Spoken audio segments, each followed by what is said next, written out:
Hello, আসসালামু আলাইকুম বন্ধুরা। আশা করি সবাই ভালো আছেন। তো আজকে আমি নিয়ে এসেছি আপনাদের জন্য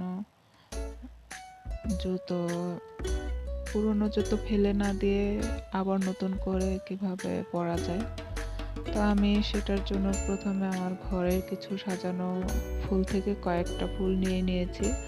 আপনারা চাইলে কাপড় কেটেও ফুল বানাতে পারেন। তো আমার কাছে যেটা সহজ লেগেছে সেটাই করেছি। কিছু ফুল নিয়ে নিয়েছি এবং সেগুলোকে এখন সাইজ মতো কেটে নেব।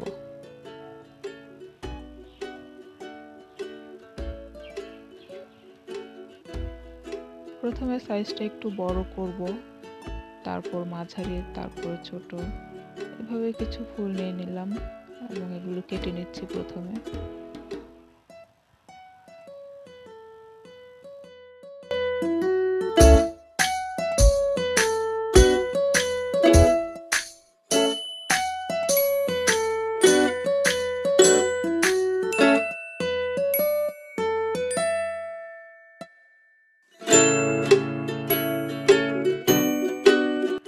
অনেক সময় দেখা যায় যে আমাদের পুরনো অনেক জুতো আছে যেগুলো আর পরতে পারছি না, ফেলে দিচ্ছি কারণ সুন্দর লাগছে না।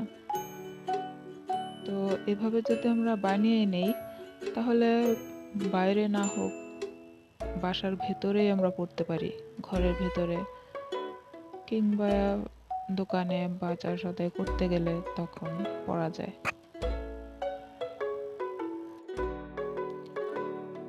ফুলগুলো বানানো হয়ে গেলে এখন আমি একটা একটা করে লাগিয়ে নেব জুতোতে।